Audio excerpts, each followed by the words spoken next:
இப்போ மாவை அரைச்சிட்டு வந்தாச்சு. பைத்த மாவை அரைச்ச பைத்தம்பருப்பு மாவை வந்து நல்லா சலிச்சுக்கணும்.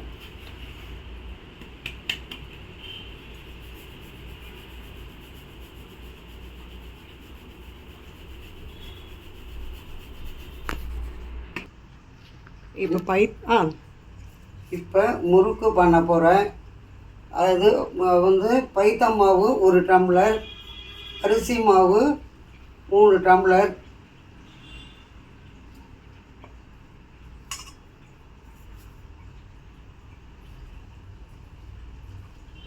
எல்லோரும் ஞாபகம் வச்சுக்கோங்க 1:3 காம்பினேஷன். அரிசி மாவு 3 டம்ளர், வெண்ணெய் கொண்டும் கொஞ்சம் போட்டு பிசையணும். சால்ட்டு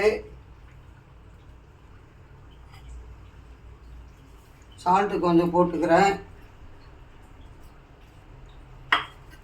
இதை போட்டுண்டு ஜலத்தை விட்டு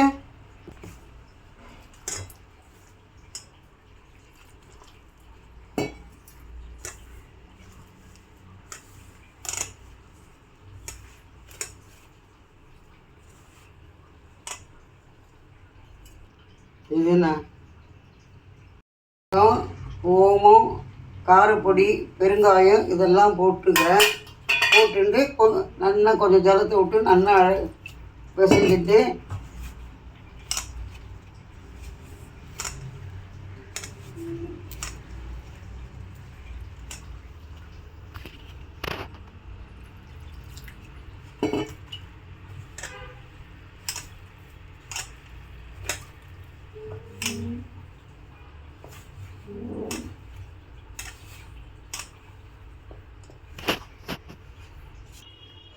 இப்போ மாவு வந்து பக்குவமாக பிசைஞ்சிட்டோம். இன்னும் கொஞ்சம் வெண்ணெய் ஆட் பண்ணிக்கிறாங்க.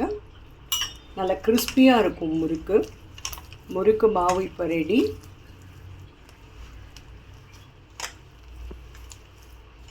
மாவு பிசைஞ்சிட்டேன். முறுக்கு பண்ண போகிறேன். பாருங்க, வந்து சாப்பிட வாங்க. முறுக்கும் கேசரியும் பண்ணுறேன். பேரனுக்கு பர்த்டே. இதை பார்த்த உடனே கண்டிப்பாக கெஸ் பண்ணியிருப்பீங்க அம்மா என்ன குக் பண்ண போகிறாங்கன்ட்டு.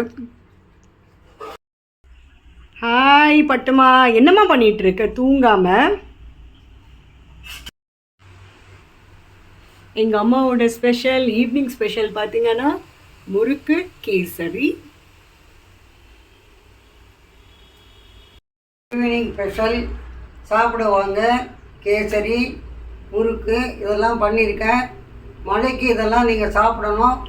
சாப்பிட்டுட்டு நல்லா இருக்கு நல்லா இல்லைன்னு சொல்லணும்.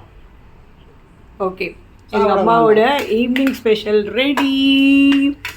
முறுக்கு அண்ட் கேசரி. வாவ், செம்ம யம்மி டேஸ்டி. எல்லோரும் சாப்பிட வாங்க.